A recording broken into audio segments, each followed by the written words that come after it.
নমস্কাৰ সুপ্ৰভাত morning live অনুষ্ঠানৰ এটি বিশেষ শিতানলৈ মই অনিন্দিতা শইকীয়াই সকলোকে স্বাগতম জনাইছোঁ। প্ৰতিদিনৰ দৰে আজিও আমাৰ সৈতে উপস্থিত আছে জ্যোতিষশাস্ত্ৰবিদ কিৰয়ং ডাঙৰীয়া।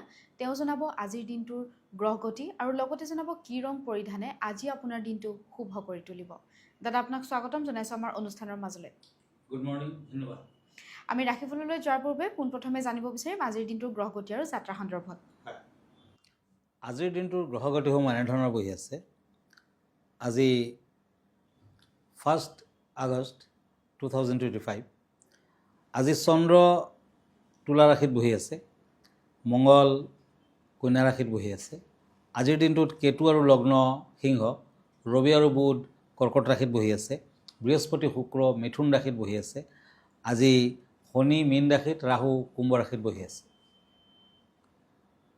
আজি গ্ৰহগতি যাত্ৰা আদি এনেধৰণৰ।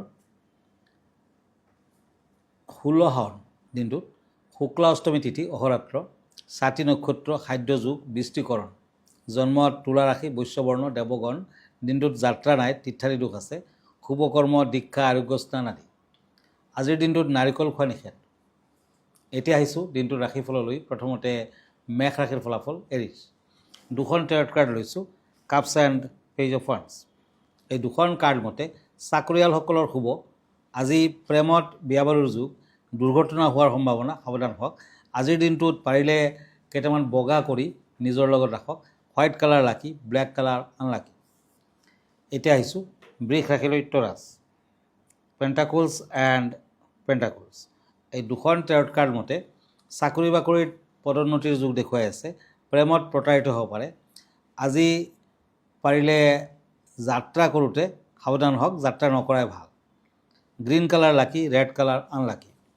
এতিয়া আহক মিথুন ৰাশিলৈ জেমিনি, কাপছ এণ্ড কাপছ। এই দুখন কাৰ্ড মতে প্ৰেমত সন্দেহ সৃষ্টি হ'ব পাৰে, ভ্ৰমণত সাৱধান থাকক। ৰাজনীতিবিদসকলৰ আজি নাম হ'ব, ব্যক্তিত্ব অক্ষুণ্ণ থাকিব। বিদ্যাৰ্থীসকলৰ মধ্যম ফল। মিথুন ৰাশিৰ জাতক জাতিকাসকলে আজিৰ দিনটোত চৰাই চিৰিকটিক মচুৰ দালি খাবলৈ দিয়ক। য়েলো কালাৰ লাকি, মুগা বৰণটো আনলাকি। এতিয়া চৰ্টছ এণ্ড কাপছ। কৰ্কট ৰাশি, কেঞ্চাৰ। প্ৰেমত উৎসাহ থাকিব, কৰ্মত সফলতা আহিব, মান সন্মান বৃদ্ধি, প্ৰাপ্য ধন আদায় কৰিব পাৰিব। আজিৰ দিনটোত ব্লু কালাৰ লাকি, ৰূপালী বৰণটো আনলাকি। হয় দাদা, এই মুহূৰ্তত এখন পত্ৰ হাতত তুলি ল'ব বিচাৰিছোঁ। পত্ৰখনত এজনে জানিব বিচাৰিছে ৰুদ্ৰাক্ষ পিন্ধিলে সন্তান লাভ হয় নেকি, সেই বিষয়ে আপোনাক কিছু জনাবলৈ দিছে। হয়, যদি ৰুদ্ৰাক্ষ পিন্ধে, বিশেষকৈ আপুনি যদি 6মুখী আৰু 11মুখী একেলগে পিন্ধিব পাৰে, তেতিয়া সন্তান লাভৰ ক্ষেত্ৰতো সুবিধা হয়। আৰু লগতে শুক্ৰ গ্ৰহটোকো ভাল কৰিব লাগিব, ষ্ট্ৰং কৰিব লাগিব।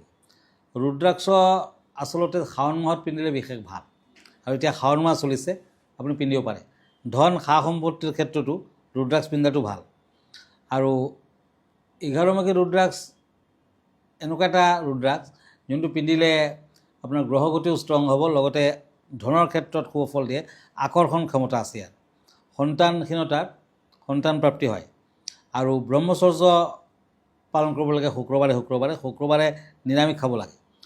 আৰু একাদশী আৰু সংক্ৰান্তিৰ দিনা ব্ৰত পালন কৰিব লাগে যদি আপুনি 11মুখী ৰুদ্ৰাক্ষ পিন্ধে। 11মুখী পিন্ধাৰ লগে লগে সোনকালে ধন সা সম্পত্তি 11 গুণ বৃদ্ধি পায় বুলি শাস্ত্ৰই কৈ থৈছে। গতিকে ৰজা মহাৰজাসকলেও 11মুখী ৰুদ্ৰাক্ষ পিন্ধিছিলে।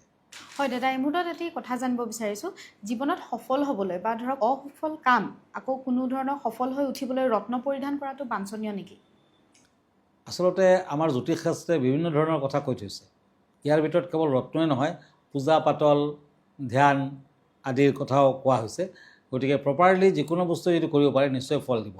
কিন্তু ৰত্নই যিমান সোনকালে কামত দিয়ে, বেলেগ বস্তুৱে কিন্তু সিমান সোনকালে কামত নিদিয়ে। চাইণ্টিফিকেলি ৰত্ন পিন্ধিলে আকাশৰ গ্ৰহ নক্ষত্ৰৰ লগত ৰত্নৰ এটা ওতঃপ্ৰোত সম্পৰ্ক আছে। আৰু এয়া হ'ল এটা সম্পূৰ্ণ কালাৰ থেৰাপি। সূৰ্যৰ পৰা যি 7টা কালাৰ অনৰ্গল আমাৰ পৃথিৱীলৈ নামি আহি আছে, গতিকে সেই কালাৰ থেৰাপি মতে যদি আপুনি ৰত্ন পিন্ধিব পাৰে, যোনটো গ্ৰহ বেয়া হৈছে সেই গ্ৰহটোৰ যদি ৰত্ন পিন্ধিব পাৰে নিশ্চয় সোনকালে ফল দিয়ে। দাদা, আমি পৰৱৰ্তী ৰাশিফলৰ মাজলৈ আগবাঢ়োঁ। হয়, এতিয়া আহিছোঁ কাপছ এণ্ড পেণ্টাকলছ, সিংহ ৰাশি, লিঅ'। এই দুখন কাৰ্ড মতে নতুন কৰ্মপ্ৰেৰণা পাব, স্বামী স্ত্ৰীৰ মাজত ভুল বুজাবুজিৰ সৃষ্টি হ'ব পাৰে, প্ৰেমত আৱেগ বৃদ্ধি, ব্লেক কালাৰ লাকি, ৰূপালী বৰণটো আনলাকি। এতিয়া আহক once and king of source কন্যা ৰাশি ব্যৱসায় বাণিজ্যত হঠাৎ লাভ বৃদ্ধিৰ কাৰকতা কৰ্মৰ সূত্ৰে বিদেশ ভ্ৰমণ আৰ্থিক দিশত সমস্যা দূৰ হ'ব অৰেঞ্জ কালাৰ লাকি আকাশী নীলা আনলাকি এতিয়া আহক ওৱান্স এণ্ড হেংমেন তুলা ৰাশি লিব্ৰা কৰ্মত স্থায়ী সিদ্ধান্ত ল'ব পাৰিব মানসিক অশান্তি বৃদ্ধি পাব প্ৰেমত যথেষ্ট সমস্যা থাকিব শাওণ মাহ বুলি এই মাহত আপুনি শিৱলিংগৰ সদায় পূজা পাতল কৰক শুভ ফল পাব ৰেড কালাৰ লাকি য়েলো কালাৰ আনলাকি এতিয়া হওক বৃশ্চিক ৰাশিলৈ স্কৰপিঅ' সোৰ্স এণ্ড সোৰ্স এই দুখন কাৰ্ড মতে প্ৰেম প্ৰণয়ত শুভ দিন বিদ্যাত জটিলতা থাকিব কৰ্মৰ ক্ষেত্ৰত আৰ্থিক উন্নতিৰ বাবে নতুন যোগাযোগ আদিত শুভ ফল পাব মেৰুণ কালাৰ লাকি ক্ৰীম বৰণটো আনলাকি হয় পৰৱৰ্তী 4 তাৰিখলৈ যোৱাৰ পূৰ্বে জানিব বিচাৰিম আজি বিষয় কেনেধৰণৰ আছে আমাৰ দৰ্শকসকলৰ বাবে হয় আজিৰ বিষয় হৈছে শ্ৰী ঋষিমণ্ডল যন্ত্ৰ এয়া হৈছে ঋষিমণ্ডল যন্ত্ৰ এই যন্ত্ৰৰ অৰ্থ হৈছে সকলো ঋষিসমূহ ঋষিমণ্ডল যন্ত্ৰৰ 16 বিদ্যাৰ দেৱীৰ ৰূপত স্থাপন কৰা হয় য'ত কালী গৌৰী চণ্ডী আদি থাকে বিশ্বাস মতে এই যন্ত্ৰৰ অলৌকিক শক্তি আছে ই এটা তান্ত্ৰিক যন্ত্ৰ জ্ঞান বিদ্যা বুদ্ধিৰ বাবে শুক্লপক্ষৰ চতুৰ্দশীৰ দিনা এই যন্ত্ৰ ঘৰত প্ৰতিষ্ঠা কৰা হয় চিকিৎসকসকলে ৰোগী চিকিৎসাত কৃতকাৰ্যতা আৰু জনপ্ৰিয়তাৰ বাবে এই যন্ত্ৰ কিনি আনে আৰু ওলবাই ৰাখে সুখ শান্তি সমৃদ্ধি সৌভাগ্য দুৰ্ঘটনা ৰোধ কৰিব পৰা শক্তি এই যন্ত্ৰটোৰ আছে বিদ্যাত কৃতকাৰ্যতা প্ৰাপ্তিৰ বাবে এই যন্ত্ৰৰ বহুত উপকাৰিতা এই যন্ত্ৰৰ মূল মন্ত্ৰ হ'ল অজ্ঞানতা নাশ কৰা ওম হ্ৰাং হ্ৰিং ৰং হং হং এনেকুৱা মন্ত্ৰ যদি আপুনি সদায় যন্ত্ৰটোৰ আগত মাতিব পাৰে আৰু সদায় যদি আপুনি ৰাতি যন্ত্ৰটোক ধূপ চাকি দেখুৱাই ৰিং নম বুলি মাতিব পাৰে তেতিয়া নিশ্চয় সোনকালে সফলতা প্ৰাপ্তি হয় ধন্যবাদ হয় আমি পৰৱৰ্তী 4 তাৰিখৰ মাজলৈ আগবাঢ়ো হয় এতিয়া ওৱান্স এণ্ড ওৱান্স ধনুৰাশি চেটিৰাছ ধনকষ্ট পাব দিনটোত ভাই ভনীৰ পৰা সমাদৰ লাভ পুৰণা ব্যাধিয়ে কষ্ট দিব পাৰে বিদ্যাত শুভ ফল আজি সোণৰ আঙুঠি পিন্ধক ভাল হ'ব গোলাপীয়া বৰণটো শুভ নীলা বৰণটো অশুভ এতিয়া পেণ্টাকলছ এণ্ড টেম্পাৰেন্স মকৰ ৰাশি কেপ্ৰিকৰ্ণ নতুন প্ৰতিষ্ঠিত ব্যৱসায় বাণিজ্যত আজি এই দিনটো শুভ সন্তানৰ কৰ্মতৎপৰতাই আপোনাক আনন্দিত কৰিব আকাশী কালাৰ শুভ আজি সোণালী বৰণটো অশুভ এতিয়া হওক কাপছ এণ্ড কাপছ এই দুখন কাৰ্ড কুম্ভ ৰাশিসকলৰ বাবে একুৰিয়াছ আয় বৃদ্ধিৰ কাৰকতা বিদ্যাত যশ বৃদ্ধি সৰু সুৰা ৰোগত দেহা কষ্ট পাব বগা বৰণটো শুভ কলা বৰণটো অশুভ এতিয়া মীন ৰাশি night of once and cups এই দুখন কাৰ্ড মতে পৰীক্ষাত সুনাম বৃদ্ধি হোৱাৰ যোগ চাকৰি বাকৰিত বাধা আছে সঞ্চয় কৰিব পাৰিব আজিৰ দিনটোত মীন ৰাশিৰ জাতক জাতিকাসকলে নিজৰ লগত কেইটামান অফ হোৱাইট কৰি